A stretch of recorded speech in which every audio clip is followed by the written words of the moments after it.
ആധുനിക കാറുകളിൽ ഡിസ്ക് ബ്രേക്കുകൾ ഉള്ളപ്പോൾ ഇന്നും പല വാഹനങ്ങളും ഡ്രം ബ്രേക്കുകൾ ഉപയോഗിക്കുന്നത് എന്തുകൊണ്ടാണെന്ന് നിങ്ങൾ എപ്പോഴെങ്കിലും ചിന്തിച്ചിട്ടുണ്ടോ?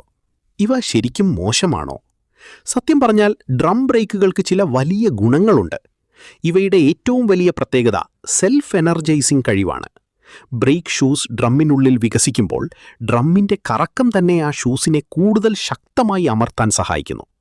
ഇതിനർത്ഥം കുറഞ്ഞ മർദ്ദം ഉപയോഗിച്ച് കൂടുതൽ സ്റ്റോപ്പിംഗ് ഫോഴ്സ് നൽകാൻ ഇവയ്ക്ക് കഴിയുമെന്നാണ്. അതുകൊണ്ടാണ് വലിയ ലോറികളിലും ബസ്സുകളിലും ഇന്നും ഇവ പ്രധാനമായും ഉപയോഗിക്കുന്നത്. കൂടാതെ ഇവ പൂർണ്ണമായും അടച്ചിട്ടിരിക്കുന്നതിനാൽ ചളിയിൽ നിന്നും പൊടിയിൽ നിന്നും സംരക്ഷിക്കപ്പെട്ടിരിക്കുന്നു. എന്നാൽ ഇതിനൊരു വലിയ ദോഷമുണ്ട്: ബ്രേക്ക് ഫെയ്ഡ്. നിങ്ങൾ തുടർച്ചയായി ബ്രേക്ക് ഉപയോഗിക്കുമ്പോൾ ഡ്രമ്മിനുള്ളിലെ ചൂടിന് പുറത്തേക്ക് പോകാൻ കഴിയില്ല. അമിതമായി ചൂടാകുമ്പോൾ ബ്രേക്കിന്റെ ശക്തി കുറയുകയും വണ്ടി നിർത്താൻ പ്രയാസമാവുകയും ചെയ്യുന്നു. മറുഭാഗത്ത് ഡിസ്ക് ബ്രേക്കുകൾ തുറന്നിരിക്കുന്നതിനാൽ പെട്ടെന്ന് തണുക്കും.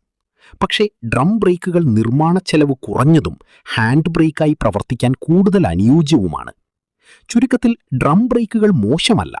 സിറ്റി ഡ്രൈവിംഗിനും ഭാരമേറിയ വാഹനങ്ങൾക്കും ഇവ ഇന്നും മികച്ചതു തന്നെയാണ്. പക്ഷേ പെർഫോമൻസിന്റെ കാര്യത്തിൽ ഡിസ്ക് ബ്രേക്കുകൾ തന്നെയാണ് മുന്നിൽ.